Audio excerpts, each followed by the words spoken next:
Boleh nggak sih kita pingin kaya? Boleh. Makanya resep kaya itu sebenarnya mudah. Warudha bima qasama Allahu laka takun ahnana. Jadilah kamu menjadi orang yang ridho dengan pemberian Allah SWT, niscaya kamu menjadi orang paling kaya. Nah itu, jadi kalau kita pengen jadi kaya, ya tadi, miliki ridho, qanaah, bersyukur dengan apa yang telah Allah SWT berikan, begitu. POTS, Podcast Tarbiyah Sunnah. Assalamualaikum warahmatullahi wabarakatuh. Alhamdulillah wassalatu wassalamu ala rasulillah wa ba'd.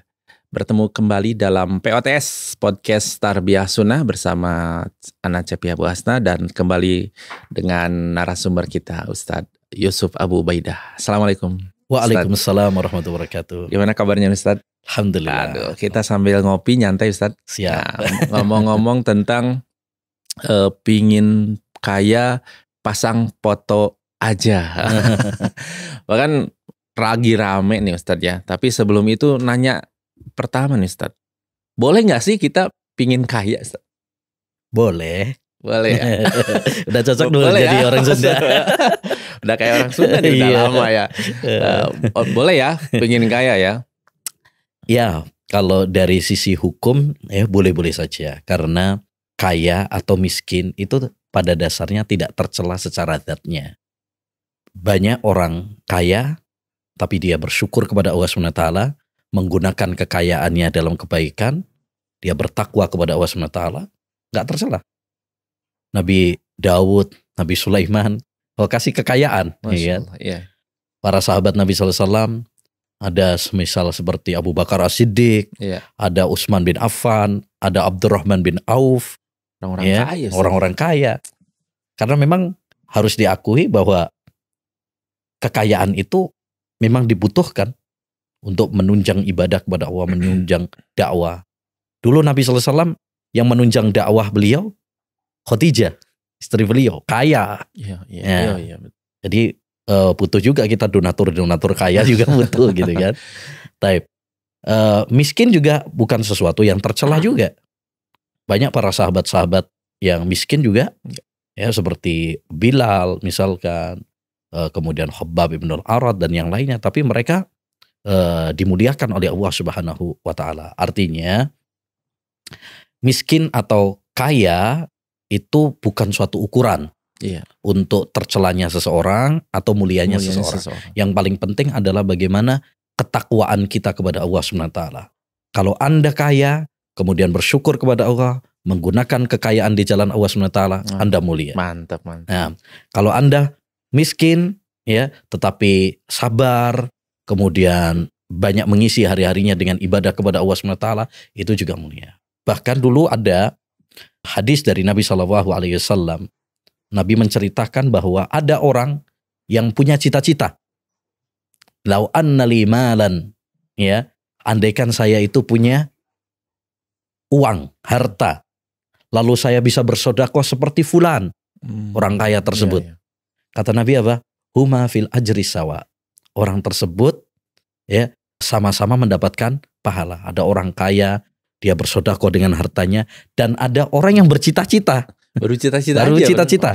Nih saya kalau andaikan Allah kasih rizki kepada saya, Allah kasih harta kepada saya akan gunakan harta saya seperti si fulan tuh.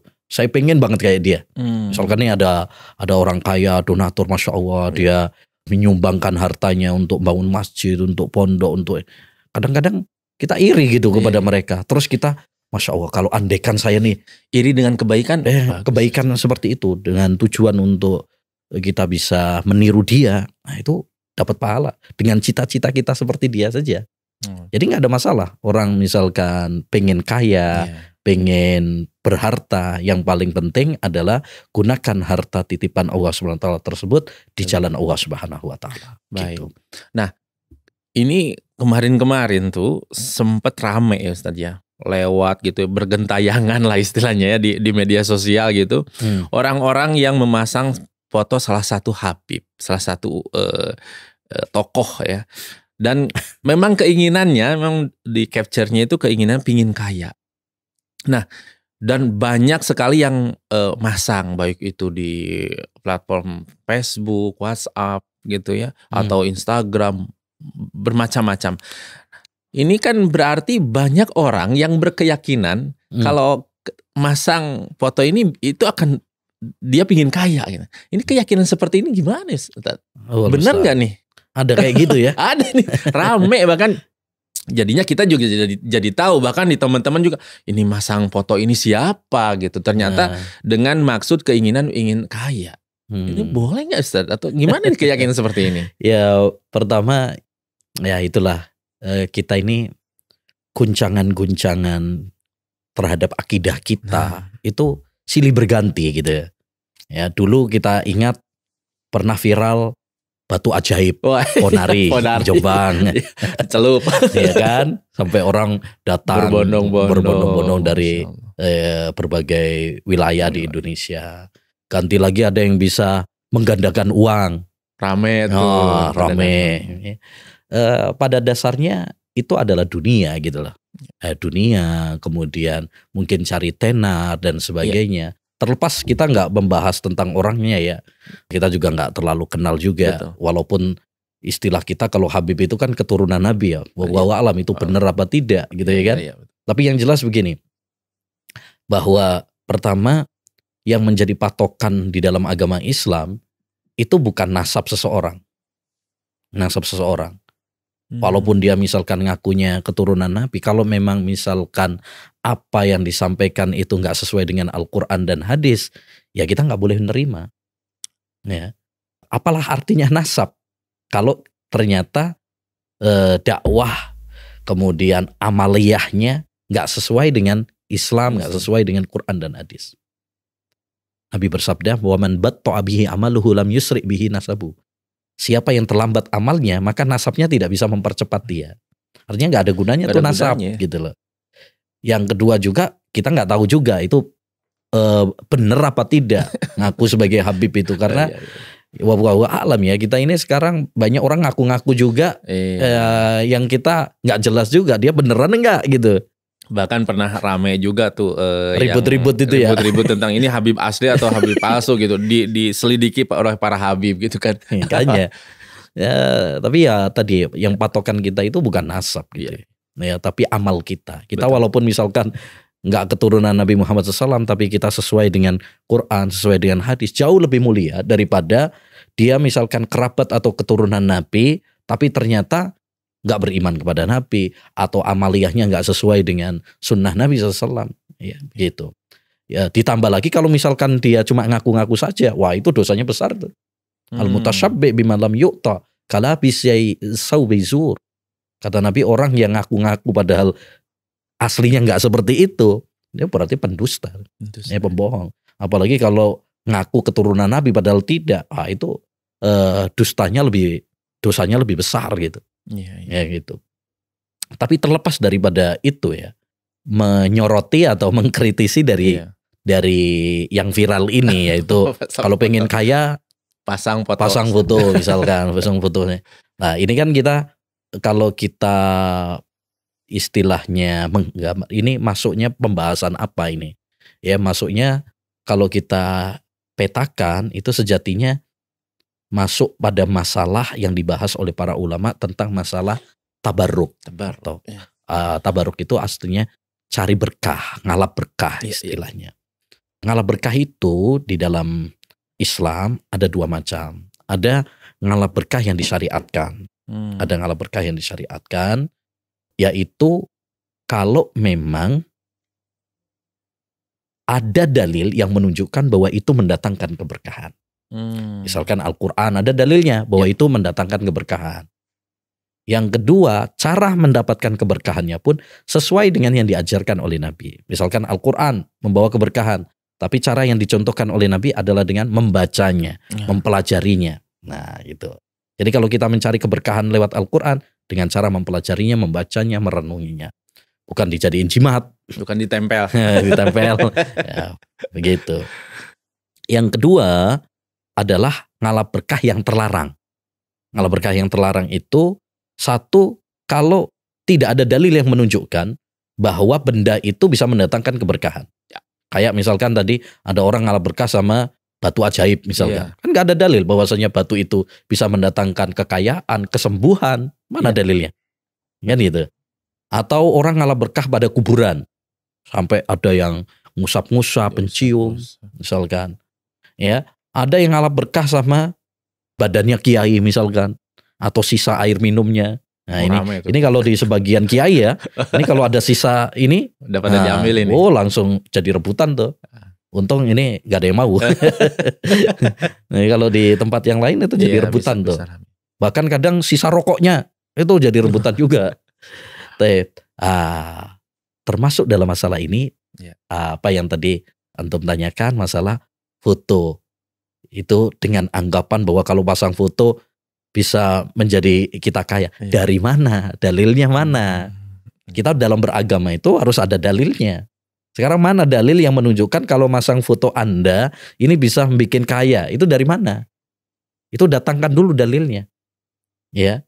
Yang kedua, anggapan bahwasanya kalau masang foto itu adalah bikin kekayaan. Ini tentu pertama itu butuh dalil dan tidak ada dalilnya. Yang kedua juga ini mengarah kepada berlebih-lebihan. Gulu dalam Islam namanya gulu ya. Yang itu dilarang dalam agama kita. Kata Nabi, iyyakum wal gulu, hati-hati kalian dari gulu, berlebih-lebihan. Ya, baik berlebih-lebihan dalam keyakinan, amalan, ucapan, termasuk yaitu berlebih-lebihan kepada orang-orang yang dianggap soleh ya, dalam tanda kutip nggak boleh. Bahkan ini adalah sumber kesyirikan ya, itu karena berlebih-lebihan kepada orang soleh. Akibat akhirnya akan menuju ke kesyirikan. Betul ya. Dulu kaumnya Nabi Nuh alaihissalam terjatuh dalam kesyirikan gara-gara apa? Gara-gara berlebih-lebihan kepada orang-orang soleh. Orang-orang soleh yang hidup di zamannya Nabi Nuh kemudian dipatungkan, digambar ya. Dan jadi berhala, datang kemudian generasi yang tidak ngerti sejarah, akhirnya mereka menyembah. Nah itu yang dikhawatirkan oleh Nabi SAW. Makanya Imam Ibn Katsir pernah mengatakan, aslu ibadatil asnam al-ghuluwu fi kuburis sholihin. Ya, sumber utama kesyirikan itu atau ibadah kepada patung itu adalah berlebih-lebihan kepada orang-orang soleh, kuburan-kuburan mereka dan lain sebagainya. Ini sumbernya. Maka Islam ini agama yang sangat menjaga kemurnian tauhid dan membendung segala hal yang menjurus kepada kesyirikan. Sampai-sampai Nabi SAW sendiri, beliau sebelum meninggal dunia tuh ya, saat beliau pingsan, ya, salawatu wassalamu alaihi, saat beliau pingsan, saat beliau sadar dari pingsannya, apa kata beliau? Laknatullahi alal yahudi wan nasara ittakhadhu qubur anbiya'ihim masajid. Saat beliau sadar dari pingsannya, yang beliau ucapkan adalah semoga Allah melaknat orang-orang Yahudi dan Nasrani gara-gara apa? Mereka menjadikan kuburan para nabi mereka sebagai tempat ibadah. Nabi nggak pengen kalau umatnya ini sama seperti Yahudi dan Nasrani yang berlebih-lebihan kepada orang-orang soleh. Ya, jadi ini ngajari nggak bener gitu loh. Ya, ngajari kalau pengen kaya, ini kan ngajari seakan-akan menuhankan dirinya atau menjadikan dirinya adalah sebagai orang yang bisa mendatangkan kekayaan dan sebagainya. Memberikan manfaat gitu ya. Ini satu hal yang sangat bertentangan dengan ajaran Nabi Muhammad SAW. Kalau dia benar-benar keturunan Nabi, ya seharusnya mengikuti ajaran Nabi, yaitu mengajarkan tauhid dan membendung dari kesyirikan. Tapi sekali lagi kita tidak kepada orangnya ya. Jadi terlepas dia benar-benar Habib atau tidak, ya. Tapi yang jelas perkataan ini atau ajaran ini ya merusak, tidak sesuai dengan ajaran Nabi Muhammad SAW. Kita tidak boleh tertipu dengan casing, ya. Tidak boleh tertipu dengan casing, nasab atau pengakuan orang, ya. Jadikan tolok ukur agama kita adalah Al-Quran dan Sunnah Nabi SAW. Begitu. Ya, dan mungkin selain sekarang aja rame di medsos gitu ya, karena mungkin bisa dilihat dengan banyak orang. Sebetulnya dari dulu juga nempel-nempel foto-foto orang-orang soleh nih udah banyak, di toko ada, di rumah ada. Oh iya, warung-warung. Warung-warung. Kadang fotonya Wali Songo fotonya, gitu ya. Syekh Abdul Qadir Jailani. Betul. Ada yang saya heran itu kadang ada yang nempel fotonya Ali bin Abi Thalib. Itu dari mana ya fotonya ya? Kan dulu belum ada foto. Belum ada Tiba-tiba foto. sudah ada. Yang Sudah lukisnya ada. siapa? Kalau misalkan itu lukisan, memang kayaknya ngarang-ngarang juga. Ngarang. Iya. Nah, berkenaan dengan tadi pertanyaan pertama, Ana tuh pingin kaya, lalu ternyata dengan tadi yang viral itu dengan keyakinan orang banyak memasang foto ingin kaya itu memang rusak akidah. Sebenarnya bagaimana kiat-kiat yang Islam ajarkan ketika seseorang ingin kaya? Karena kan tadi kaya dengan amal-amal solehnya akan mulia gitu ya. Dan mungkin ada cita-cita bisa diusahakan dengan kiat-kiat tersebut. Kiat-kiat untuk kaya di dalam Islam, Ustaz, bagaimana, Ustaz? Masya Allah. Ya, sebenarnya konsep kaya itu yang harus kita pahami dulu ya, bahwa kaya yang sesungguhnya itu adalah kekayaan hati. Laisal hina hinal mal, walakinnal hina hinan nafs.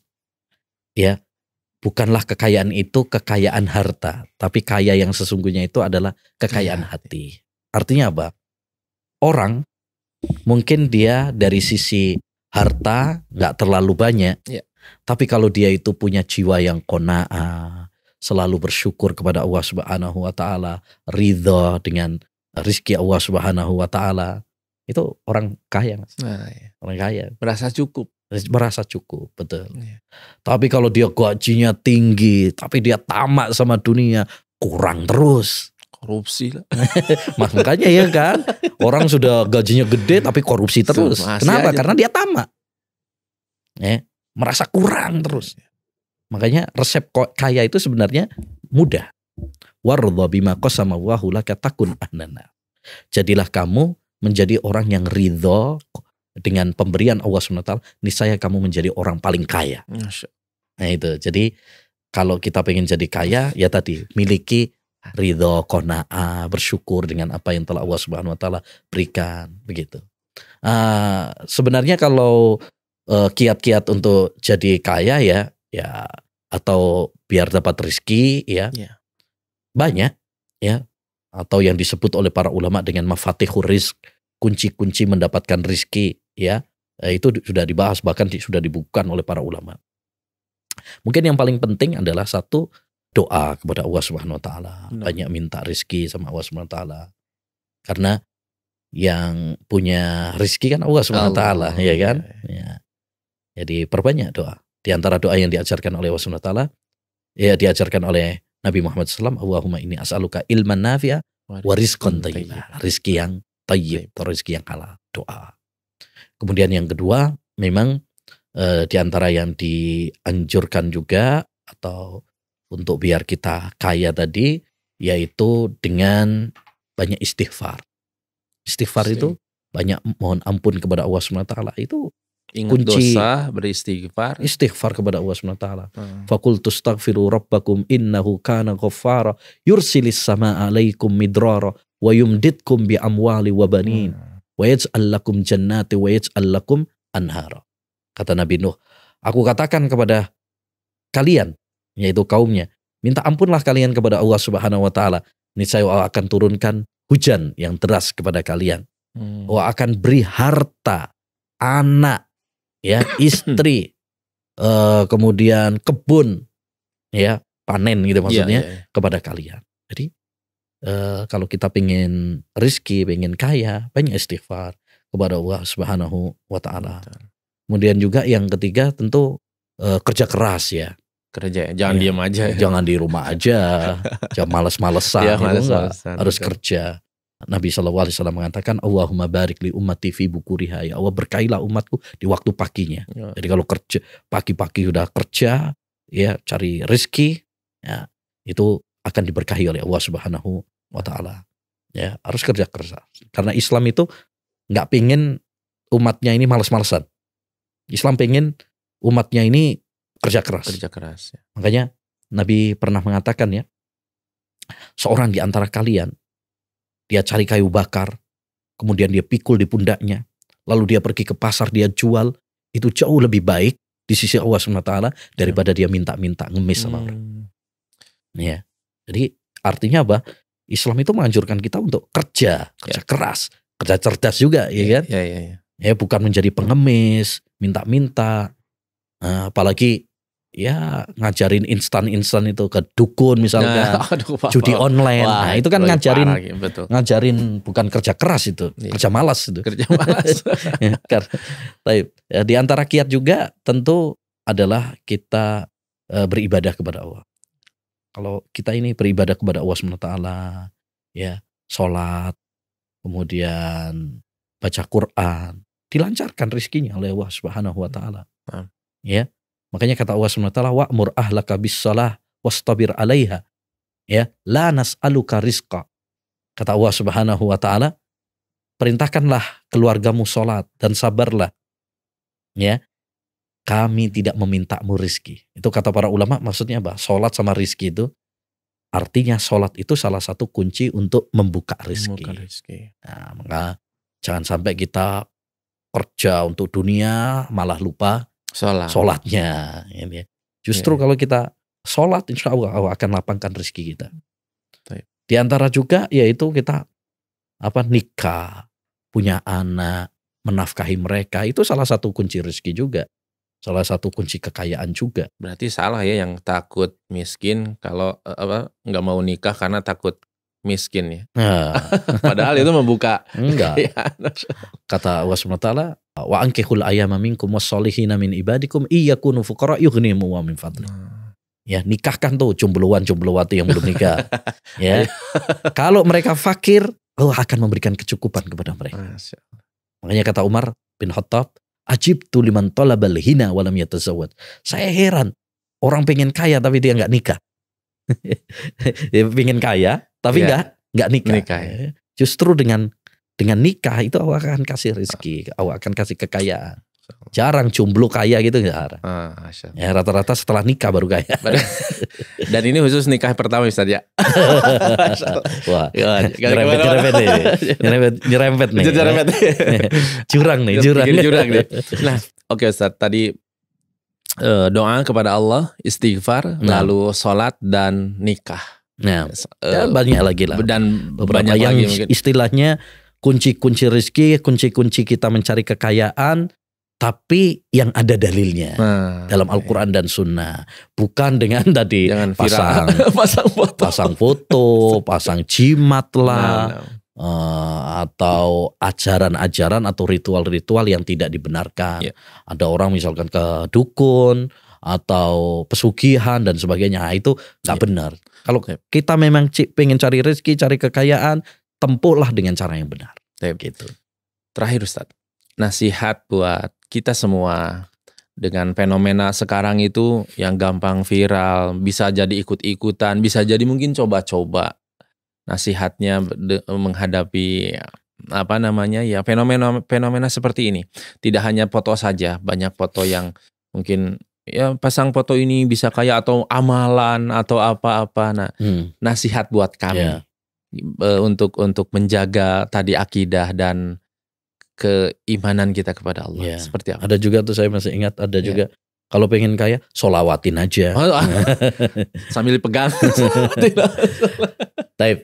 Jadi memang ujian tadi untuk akidah itu bertubi-tubi ya, silih berganti juga. Ya.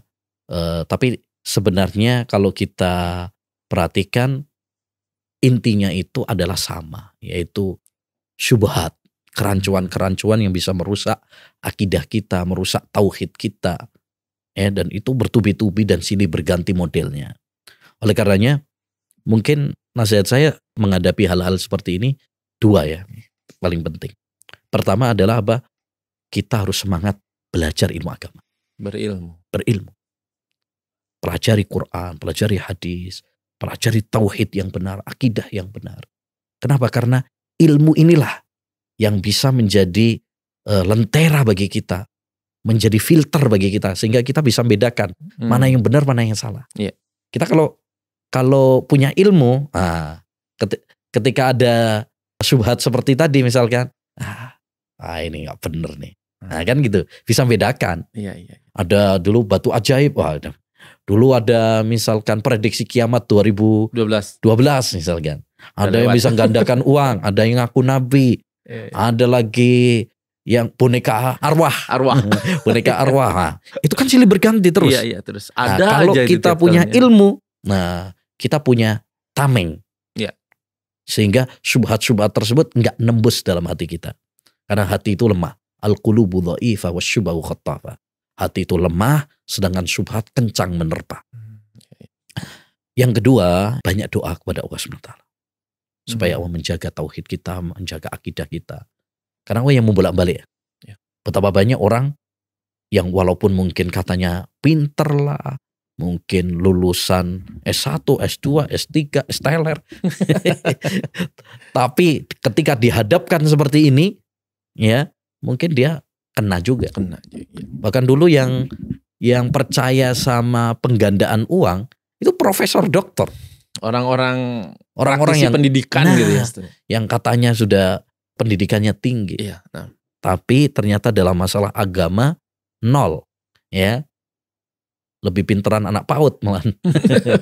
Dalam masalah. Kadang-kadang seperti itu. Iya. Tidak bermanfaat kecerdasannya. Ya.